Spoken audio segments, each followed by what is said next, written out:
The latest. Thank you for your love and support. I appreciate you all.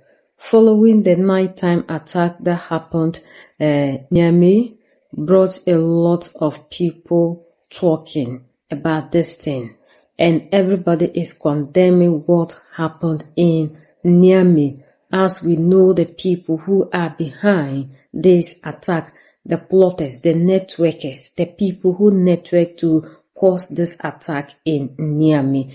And there's a lot of outrage. Even though all in all, the Savior, the Protector, the Unifier, the Messiah, the King of Kings, the Most Loved, General Abdurrahman Chiani has come out to tell us that everything is now under control.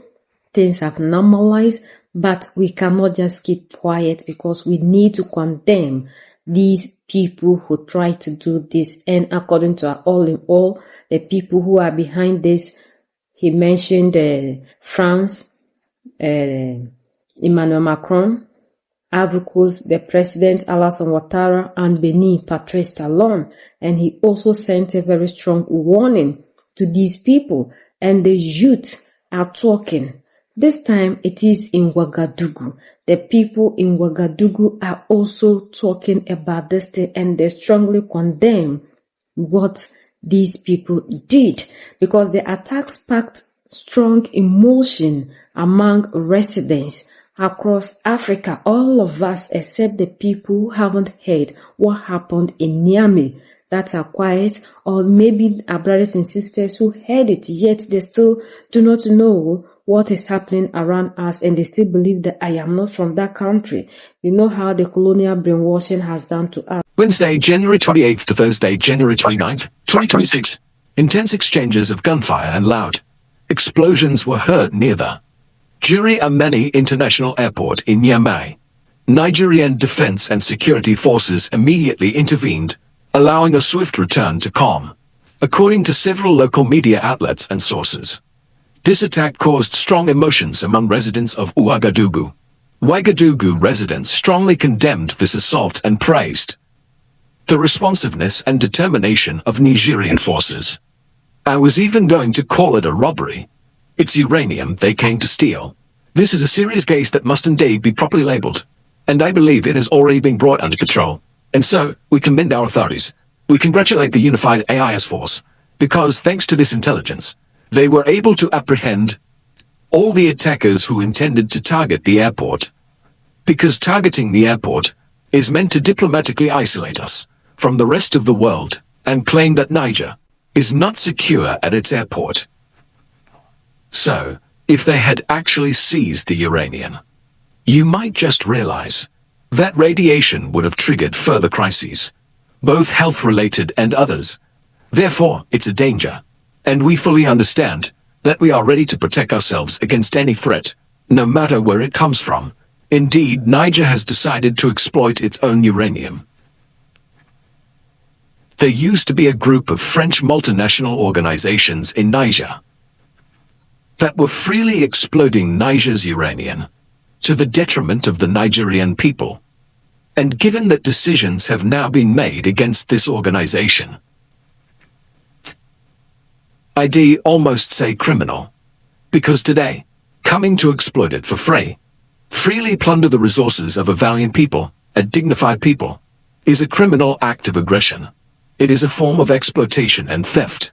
When the authorities express this intent, I think it goes without saying that this could no longer remain imperialism.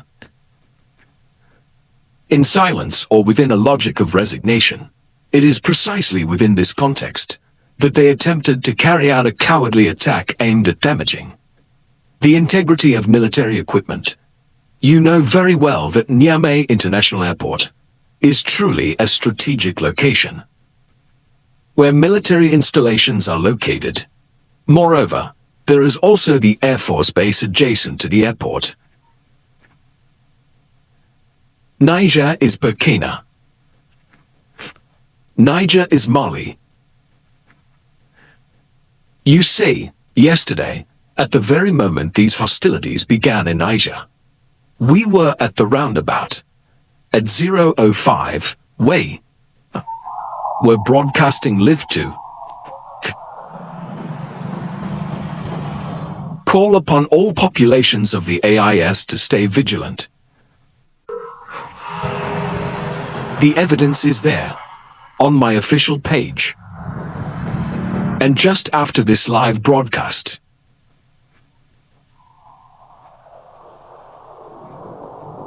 we learned that there were gunshots in Niami. More precisely around the airport area. You say, for all informed observers, a few days ago, we saw, scattered across the entire internet, all over the web, Orano, which took time to warn Niger to be careful.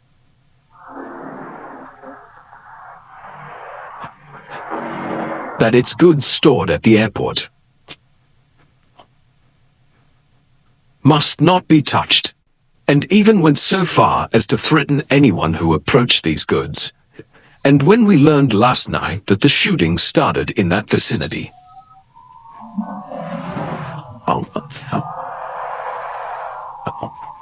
and you say, all the civic vigilance was as if it had moved to Niamey too. Tell our brotherly people of Niger that we stand with them. And it is also a strong signal to the international community.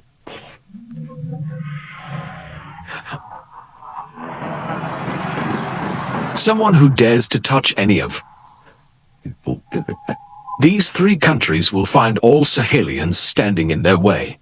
For now, we don't have accurate information about the attack. Many say it was explosives. Others mention kamikaze drones.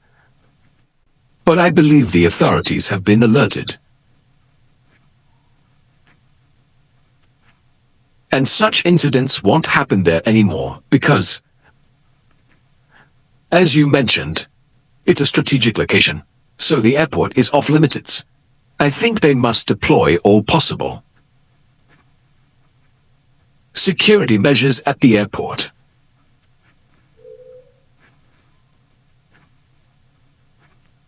Because the airport is off limits, it truly is a strategic location.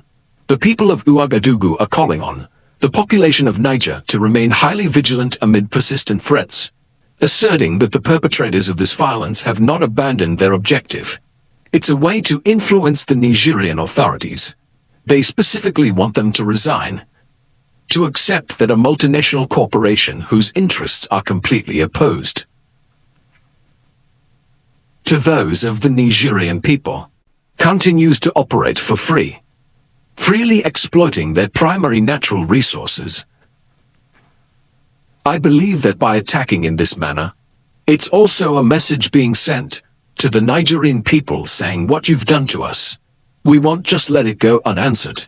Therefore, conversely, the Nigerian people and authorities will step up efforts to anticipate any threat whatsoever. But Niger is truly a valiant nation, with a sufficiently warrior-like people. I believe these threats cannot make them yield. And Niger will regain its sovereignty, restore its dignity, and live in full flourishing. We urge in any case the youth of Niger to rise as one man. Speak to each other, to activate all the circles, points in order to be able to assist the Nigerian authorities. It concerns everyone's well-being. There is important work that Nigerians must undertake within themselves, regarding morality and understanding, and awareness of the situation the IAEA finds itself in, because that's precisely what this is about. The primary security lies at the level of popular morality. If you don't have precisely this moral foundation, and I commend the Nigerian citizens who mobilized very late at night to occupy the streets and also demonstrate civic vigilance, following the example of Burkina Faso here. which nevertheless showed that the population remains behind the authorities and will always protect them. Before, of course, we can achieve anything.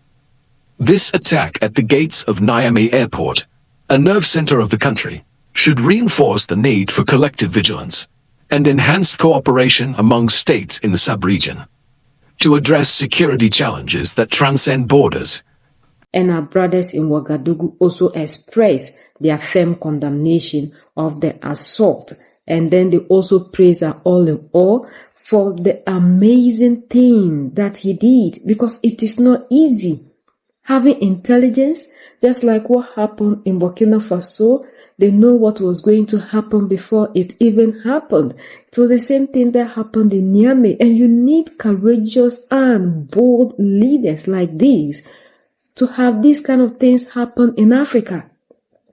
If this democratic elected will also stop being puppets and then start acting right, I think when we sleep, we'll sleep in Africa, because we will know very well that we have leaders that are fighting for our protection. And we all are rejecting leaders in Africa who are not leaders to lead us, but rather leaders who are going to be using their position to make sure France and the oppressor or the West in general have their way. Because I wonder why these people are even doing this. Just a few days we saw that the European Union sent a representative to Niamey, and boom, this attack happened. So who is behind? People are saying that Macron is the one that is pushing Europe, so that he can come through the diplomacy of Europe. All his tactics, it's like he has tried everything that he has learned and they have used from his great parents till this time. They've used all the tactics and then no show. Because we said, my people will tell you, if you are a bird and you claim you have learned how to fly without perching, the hunter has also learned how to shoot without missing.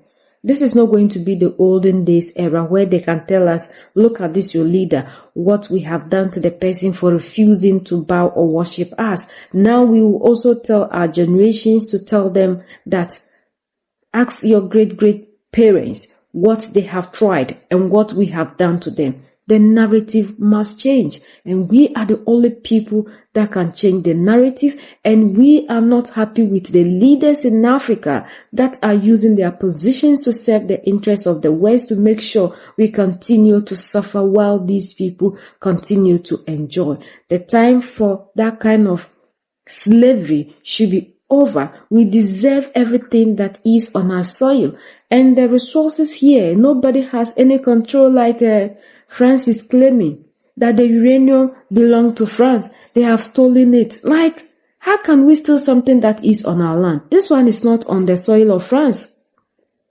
We didn't come to France to claim anything, but France is claiming things that are here. And you and I must understand the people that are behind the pain that we are going through, so together we can rise up to fight for our total liberation. And the time is now. The time for us to stop seeing ourselves to be different is now. Like what is happening in Ouagadougou. This is amazing. We love the love that our brothers and sisters are sending to each other. Now these people see themselves as one people. We are no longer having Niami. We don't have Ouagadougou, we don't have Bamako. We are all one people, and that is the borders we want to see beyond, because these borders are created in the interest of somebody and not you, the African. And we must understand that it is our responsibility to undo whatever that was done on us centuries ago. These people will never say they are tired, and for that matter, they are allowing you to be free. No. Freedom, you must fight for it. We must fight for it. And Mali, Niger, and Burkina Faso, the leaders are showing the way. And who are the people that are fighting them, or they are using to make sure that what we are seeing, the freedom that we are seeing, will not happen? Those in the democratic elected. These are the leaders they are using. And then you tell me you love democracy because the oppressor says so. Why should you love the system that was given to you by oppressor? Democracy can't be loved by us because it was a system that was given to the African, so through which the oppressor can continue to have an influence and have access to the resources. So why should we have a system like that? Gone are the days when we didn't know and we believe it.